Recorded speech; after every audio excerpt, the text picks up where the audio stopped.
Dave Pihlaja has always been interested in music. From being a musician himself to getting more involved with the engineering side of things, he now has a home studio called Smoke and Oak Room, where he records and masters original music from varying artists. I was reading Patrick O'Brian, and I'm always from a Navy family, and Patrick O'Brian writes naval novels. So smoke and oakum is a naval term that no one quite knows what it means, but it's used a lot. And so I just took smoke and oakum and smoke and oak.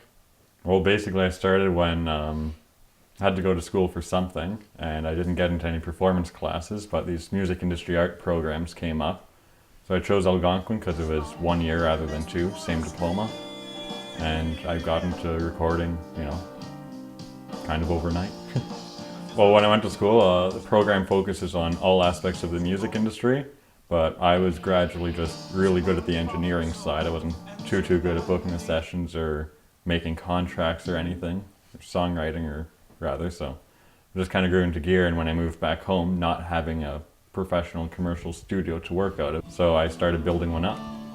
Well, it all started off with just a tiny little 2-input M box and a 57 and a computer, and gradually everything started upgrading. I started upgrading mics, and then I started getting better monitors to work off of, better software to record with, eventually better interfaces, then a console, and then a lot more microphones and stands.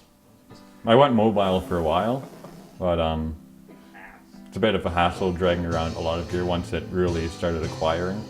So all the mobile recording was really just bands not being too comfortable playing in someone's living room or someone else's house, but they were always comfortable. They always had a jam space and everything.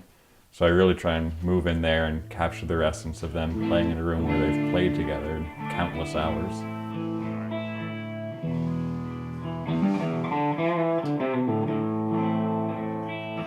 I've worked with Al Wood, Lyndon's Frozen Lake, which is Isaac Rendell's project. Right now I have Joe Cargi in the studio.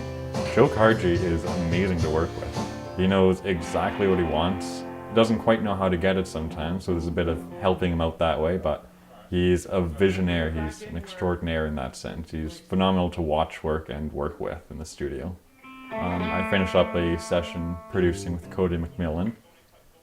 Well, I met Otterstorm. I met 2 of them at a festival at Searchmount, and we got talking. They were in the villa next to mine. They liked my recording philosophies and ideologies, so they decided to book a cross-country tour and come all their way around here for a week.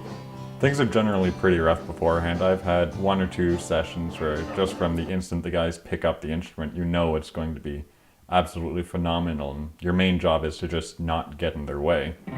And those sessions have always been amazing. They turned out amazing, and everyone's been in love with them. But some projects go the other way, where they go and pick up their instruments, and it's been, oh god. But those sessions are always pretty interesting. From by the time you go and you spend countless hours behind the scenes, them just off drinking coffee or whatever, and you're just working, slaving on their project. And then by the time they're happy with it and they see the final master version, what you've done to it, they're extremely happy.